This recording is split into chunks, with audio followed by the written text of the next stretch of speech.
उत्तर प्रदेश में राज्य विधिक सेवा प्राधिकरण के अंतर्गत जनपद फतेहपुर में राष्ट्रीय लोक अदालत का आयोजन किया गया, जिसके माध्यम से लोगों ने अपने विभिन्न वादों का निस्तारण कराया। कार्यक्रम के संबंध में जानकारी देते हुए जिला विधिक सेवा प्राधिकरण पूर्णकालिक सचिव नित्या पांडे ने बताया कि लोक अदालत में जहां इस बार लगभग 65,000 वादों को चिन्हित किया गया है, लोक अदालत के माध्यम से हमारे द्वारा ज्यादा से ज्यादा वादों को निस्तारित किया जाएगा। लोक अदालत के माध्यम से घरेलू वादों को भी निस्तारित करने का कार्य किया जा रहा है। साथ ही उन्होंने बताया कि समय समय पर विधिक जागरूकता के माध्यम से लोगों को जागरूक किया जा रहा है, जिसका नतीजा है कि आज लोग विधिक कार्यक्रमों में प्रतिभाग कर अपने अधिकारों के प्रति जागरूक हो रहे हैं। एनडी न्यूज से बातचीत करते जिला विधिक सेवा प्राधिकरण पूर्णकालिक सचिव नित्या पांडे ने क्या कुछ कहा, आप भी सुने। एनडी न्यूज के लिए इस खबर को अपनी आवाज दी है आरती पांडे ने। फतेहपुर से एनडी न्यूज डेस्क की रिपोर्ट।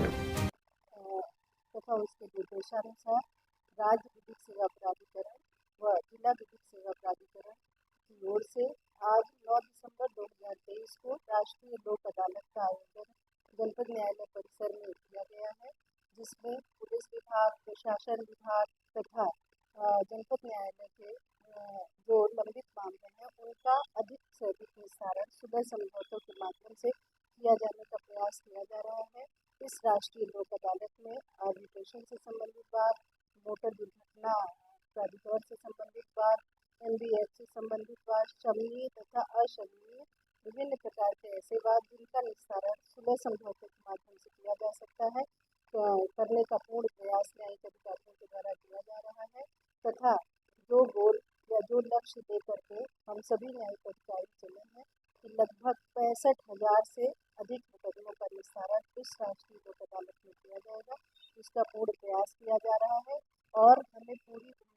आशा है कि हम उस 65,000 के मुकदमों का निस्तारण करने में सफल हो सकेंगे। बहुत बहुत धन्यवाद। अभिला कराने का प्रयास किया गया, इसके अलावा अन्य हेड में जो कार्रवाई की गई थी उन लोगों ने कराया और हमारा तो मानना है जनता को तो राहत मिलती ही है, हम लोगों को भी अपने काम को त्वरित गति से करने की प्रेरणा मिलती है। तो इस तरह का आयोजन दोनों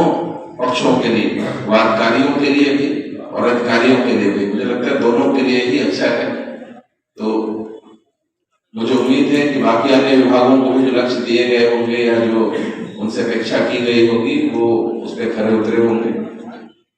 सर के मार्गदर्शन में इस तरह के आयोजनों में हम लोग अपने जनपद का स्थान जो है शीर्ष जनपदों में रख पाने में सफल पहले भी रहे हैं, इस बार भी हो रहे, आगे भी रहेंगे, ऐसी नहीं रही है। प्राचीन काल से ही गांव में और हमारी सामाजिक व्यवस्था कुछ इस तरह की रही है कि छोटे छोटे विवाद पहले पंचायतों द्वारा, परिवार के सदस्यों द्वारा, सम्मानित सदस्यों द्वारा सुलह समझौते के आधार पर खत्म करा दिए जाते थे। लेकिन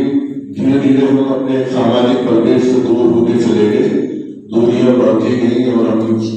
हम सब चीजों से अलग हो गए और इन सब चीजों को छोड़ दिया, जिसके कारण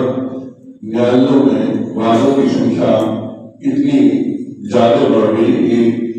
माननीय उच्चतम न्यायालय, उच्च न्यायालय और अंततः केंद्रीय सरकार में राज्य सरकारों को भी इस बारे में चिंतित होना पड़ा। इसी क्रम में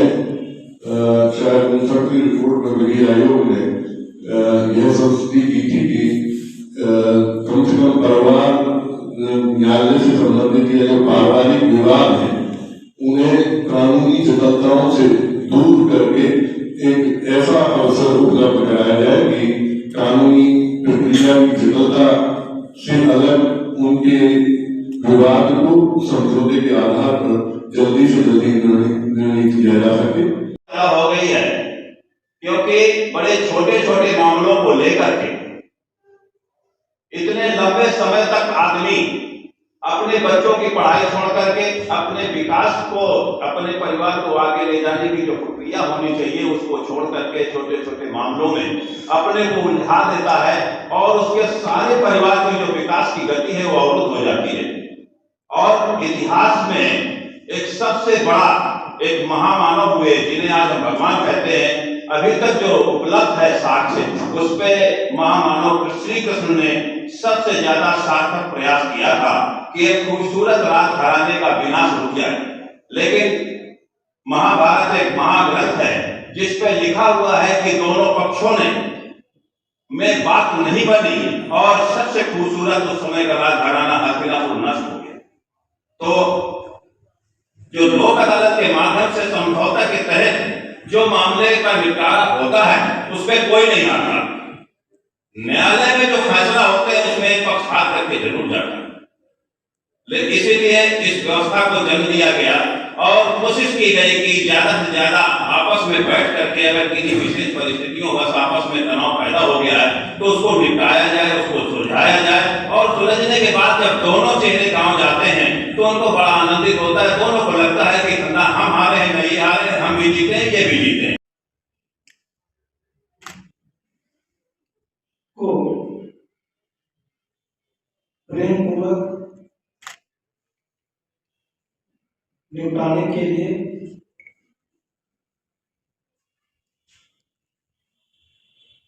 स्वयं आपस में बैठ के विचार विमर्श के माध्यम से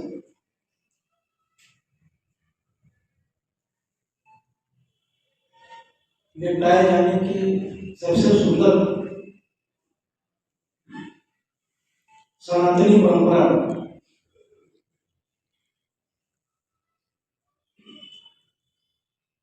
को पुनः समाज में वापस लाते हुए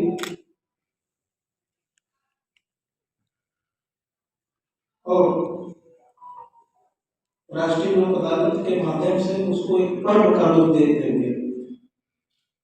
आज सुलह समझौते के माध्यम से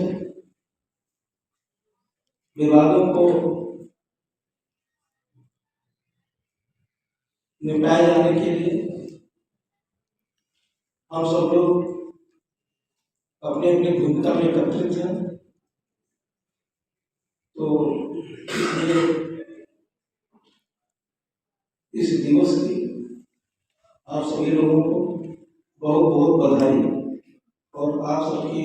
जो भूमिका लगातार रही है और जो आउटपुट के रूप में आने जा रही है उसके लिए बहुत बहुत धन्यवाद।